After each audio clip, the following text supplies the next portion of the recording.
जंगल के बीचों बीच एक गांव था जहां एक कुआं था। वहां दो ठरके बुड्ढे हमेशा खड़े रहते थे और हमेशा औरतों को छेड़ते रहते थे। इस चीज़ से गांव की औरतें बहुत ही परेशान थी, लेकिन जो दोनों बुड्ढे थे वो किसी की बात नहीं मानते थे। अरे यार, बड़ी देर हो गई, कोई भी औरत पानी भरने क्यों नहीं आ रही है? इतनी देर से हम दोनों खड़े हैं। अरे कोई हरियाली सी आ जाए, मस्त पटाखा। क्या बोलता है यार? अरे हमारे गांव की तो सारी औरतें खूबसूरत हैं, एक से बढ़कर एक। उधर कुएं के अंदर एक चुड़ैल भी रहती थी जो उन दोनों बुड्ढों की बातें सुनती रहती थी हमेशा, और गुस्सा आता रहता था उसे। लेकिन एक उसने सोच लिया था कि वो जल्दी ही उन दोनों बुड्ढों का कुछ करेगी। इन दोनों बुढ़ाओं ने जिंदगी खराब करके रख रखी है, किसी भी औरत को नहीं छोड़ते। साले हर किसी पे फिदा हो जाते हैं, ठरकी कहीं के। किसी दिन मैं ही बताऊंगी इन दोनों को। अरे भाया, पीछे तो देख, पीछे राम गोपाल की बहू आ रही है, लेकिन ये कहाँ खड़ी हो गई है? जो आगे को बढ़ी नहीं रही है, इतनी देर हो गई है, वहीं पे ही खड़ी हुई है। अरे पीछे मत पलटियो वरना भाग जाएगी।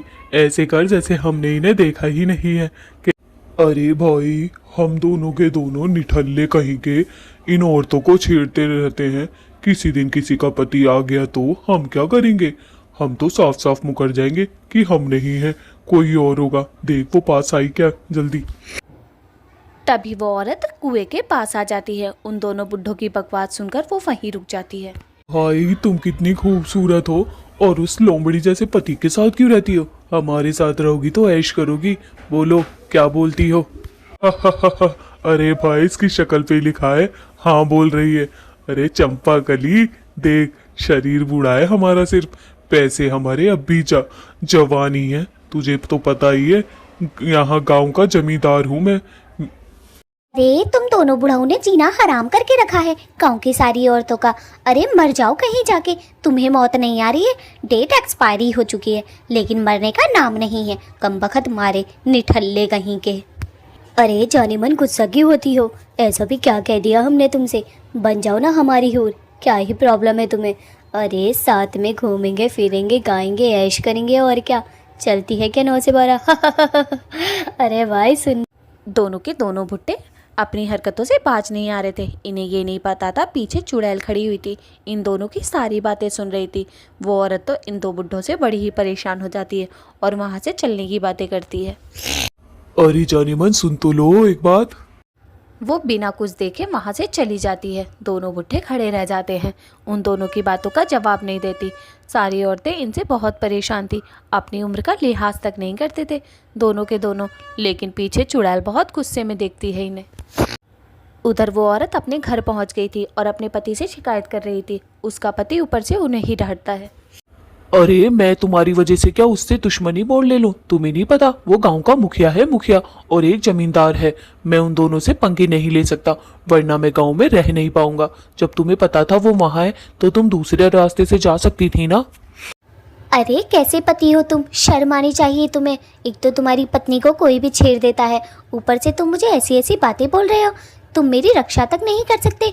निठल्ले निकम्मे, चला जा मेरे सामने से। आया बड़ा चल के। तुझसे अच्छे तो वो तो बुढ़े थे, कम से कम अपने दम पे तो छेड़ रहे थे, लेकिन तू तो अपने दम पे अपनी पत्नी को भी। ज्यादा बकवास ना कर, समझी? अपनी औकात में रह। आई बड़ी चल के, आज के बाद घर में रही हो, घर से बाहर जाने की कोई जरूरत नहीं है, और कुएं की तरफ तो बिल्कुल भी नहीं जाना है। उस औरत का पति तो बस उसे ही डांटे जा रहा था। उसकी कोई गलती ना होने के कारण भी बेचारी सुन रही थी, क्योंकि वो गरीब घर की थी और वो दोनों बुड्ढे बहुत अमीर थे। बस अजी जरा सी शर्म करो, शर्म। शर्म नाम की कोई चीज़ बची है आप में या नहीं बची, ये बताओ।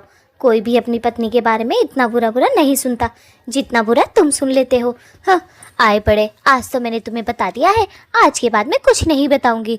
हाँ, मेरा तो जीना ही हराम हो गया जब से इस घर में आई हूँ। बस परेशान ही हूँ, परेशान। उधर दोनों बुड्ढे तो अपनी हरकतों से पास थोड़ी ना आने वाले थे, वहाँ दूसरी औरत को भी छेड़ रहे थे और उस पर लाइन मार रहे थे। अरे भाई, ये भी कोई कम पटाखा नहीं है, ये तो दूसरी वाली से भी अच्छी है। अरे छमिया, इधर तो देख। हम अरे हमारे जैसा अमीर तुझे कहीं नहीं मिलेगा। आ आ और हमसे बातें कर, थोड़ा सा दिखा तो सही अपने हुस्न का जलवा। है तो तू खूबसूरत, बेहद खूबसूरत है। क्या बात है, तेरा पति जो नहीं देता पैसा वो हम देंगे तुझे। नास पीटो बुड्ढो, शर्म करो शर्म। किसी दिन तुम्हें सबक सिखाने वाली भी आएगी, फिर ना कहना। ऐसा मारेगी तुम्हें, इतना मारेगी कि तुम भूल जाओगे छेड़छाड़ करना। यहाँ पे तो खड़े होना ही बेकार है। चलो यहाँ से।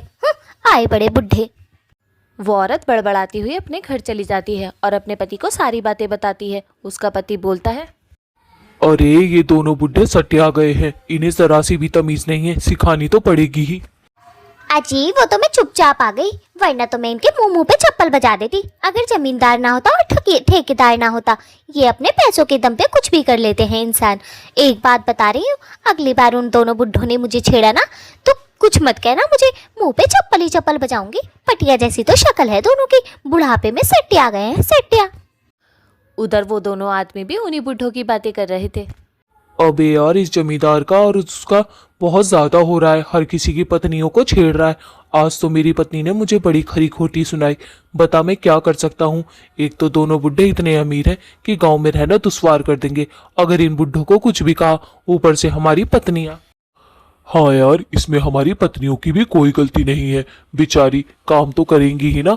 अरे कुएं से पानी लेने जाती हैं तो छेड़ता है, बाजार जाती हैं तो छेड़ता है। ये बुढ़ा पागल हो गया है क्या? किसी दिन मेरी पत्नी तो मुझे लगता है उन दोनों बुड्ढों का खून ना कर दे। बड़ी ही गुस्सैल है मेरी पत्नी। उधर से वो जो कुएं में चुड़ैल रहती थी वो वहाँ से गुजर रही थी। उन दोनों आदमियों की बात सुन लेती है। उसे मन ही मन बड़ा गुस्सा आता है कि वो दोनों बुड्ढे औरतों को छेड़ते रहते हैं, इनका कुछ तो करना पड़ेगा। अब वो वहीं पर जा रही थी उन बुड्ढों के पास। फिर अगला दिन हो जाता है। अगले दिन भी वो दोनों बुड्ढे वही काम करते हैं जो रोज़ रोज़ करते थे, कुएं पे जाके खड़े हो जाते हैं। अरे यार, आज तो एक भी औरत नहीं आ रही है। वैसे कुछ भी कहे, हमारे गांव की औरतें बड़ी खूबसूरत हैं। मैं तो कहता हूँ एक ना एक तो सेट हो ही जाए। क्या बात है भाई, क्या बात है, मजा आ जाएगा, है ना? हा हा हा हा, बात तो तेरी एकदम सही है, लेकिन ये इतनी नकचड़ी औरतें हैं कि बस पूछो मत। मैं तो कहता हूँ इनके ऊपर पैसा फेंकते हैं, इनके पतियों को खरीद लेते हैं, तो ये हमारे पास खुद ही चली आएंगी। क्या बोलता है? अबे देख, फूलवती आ रही है, फूलवती। मेरे तो दिल की धड़कनें तेज होती जा रही है। अरे कितनी क्यूट लगती है वह हसीना। कम ऑन बेबी, इधर देख, इधर तेरा हीरो इधर है, तेरी नजर किधर है? उन दोनों बुड्ढों की बात सुनकर वो वहीं खड़ी हो जाती है। तभी दूसरा बुड्ढा बोलता है, जाने मन, ऐसी मोटी मोटी आंखों से क्या घूर रही हो? हम तो सिर्फ तुम्हारे हैं और तुम्हारे ही रहेंगे। घूरना बंद करो और हमारे पास आओ मेरी जान। Come on baby. अरे ओ बुढ़ाऊ, अगर तेरी उम्र का लिहाज ना होता ना तो अभी बताती, तुझे चप्पलों से यहीं सूद देती। आएगी कोई हमारी भी मदद करने वाली। भगवान तो सुनता क्यों नहीं है, इन दोनों बुड्ढों को कब बुलाएगा, एक्सपायरी डेट वालों को। वो औरत तो फिर वहाँ से जाने लगती है, पीछे मुड़ जाती है। तभी दूसरा बुड्ढा बोलता है, अरे जान, सिर्फ हमारी उम्र ज्यादा लगती है नहीं? अभी तो बस हम 30 साल के हैं, ज्यादा के नहीं है। बस देखने में ही तो बुढ़े हैं, पैसा बहुत है हमारे पास। तभी दूसरा बुड्ढा अपने दोस्त से बोलता है, अबे यार, ऐसे तो हमसे कोई नहीं पटने वाली। देखा कितनी बेइज्जती मार गई हमारे मुंह पे। ऐसे कैसे चलेगा? मुझे तो लगता है कुछ ना कुछ अब करना ही पड़ेगा, ऐसी बात नहीं बनने वाली। दूसरा बुड्ढा उसकी बातें बड़े गौर से सुन रहा था। फिर अचानक से बोलता है, अबे यार, आज मैंने रात को बहुत खराब सपना देखा था। चल आज हम दोनों घर चलते हैं। यहाँ पे मुझे कुछ ठीक नहीं लग रहा, पता नहीं कुछ गड़बड़ लग रही है। चल यार हम चलते हैं। तभी दूसरे वाले बुड्ढे की नजर चुड़ैल पर पड़ती है और वो धर-धर कांपने लगता है। अबे भाई पीछे मत देखियो, बहुत भयानक चुड़ैल खड़ी है। मैं तो कहता हूँ यहाँ से 9 तो 11 हो जाते। अरे भाई, मुझे तो बहुत डर लग रहा है। क्या करूँ जल्दी बता। चुड़ैल का नाम सुनकर वो बुड्ढा भी डरने लगता है और पीछे मुड़ के बिल्कुल नहीं देखता। अपने दोस्त से बोलता है, साले मैंने कहा था ना, आज मुझे कुछ अच्छा नहीं लग रहा है। अबे यार भाग यहाँ से। मैं तो कहता हूँ जल्दी भाग, तुम दबा के भाग, बड़ा ही डर लग रहा है मुझे। तभी चुड़ैल उन दोनों बुड्ढों से बोलती है गुस्से में, अब डर क्या लग रहा है बे नास पीटे तुझे, कम बखत मारे, चुप कर जा वरना तेरी हड्डियां तोड़ दूंगी। पहले तो औरतों को छेड़ता है, आज देख तुझे सीधा कर कर ही मानूंगी। दोनों बुड्ढे चुड़ैल की बात सुने बिना ही वहाँ से भागने लगते हैं और चुड़ैल उन्हें खड़ी खड़ी देखती रहती है। काफ़ी देर हो जाती है। चुड़ैल उसके घर जाती है जहाँ बुड्ढा अकेला था। अरे चुड़ैल दीदी, मुझे माफ कर दो। आज के बाद किसी को नहीं छेड़ूंगा। किसी को छोड़ो, छेड़ना तो दूर की बात, देखूंगा भी नहीं और उस कुएं के पास भी नहीं जाऊंगा। बस इस बार आप मुझे माफ कर दे, मेरे से गलती हो गई है। प्लीज चुड़ैल दीदी मुझे माफ कर दे, आज के बाद ऐसा कभी नहीं होगा, समझी? अबे बुढ़ाऊ, दीदी किसे कह रहा है बिना नास पीटे? तेरे से उम्र में छोटी हूँ, तेरी पोती की उम्र की हूँ मैं, जिसे दीदी दीदी कर रहा है। और आज के बाद तूने किसी भी औरत पे, गाँव की पे गंदी नज़र डाली ना, तो ये जो तेरी आंखें ना मोटी मोटी, इन्हें ही निकाल के ले जाऊंगी, गोटियां गेलूंगी, गोटियां, समझा?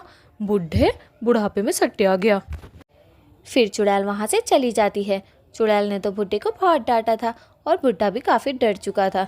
चुड़ैल अब जा रही थी उस औरत के घर जो अपने पति से शिकायत कर रही थी। उसने सोचा एक बार उस औरत को भी बता देती हूँ कि अब बुड्ढा नहीं छेड़ेगा।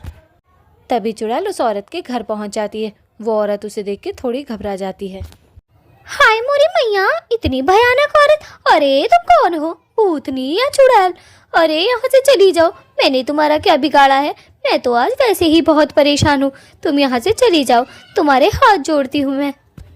हाँ, मैं चुड़ैल ही हूँ, लेकिन मुझसे डरने की ज़रूरत नहीं है। मैं अच्छी चुड़ैल हूँ। वो जो बुड्ढा तुम्हें छेड़ रहा था ना कुएं के पास, मैंने उसे अच्छी तरह सबक सिखा दिया है।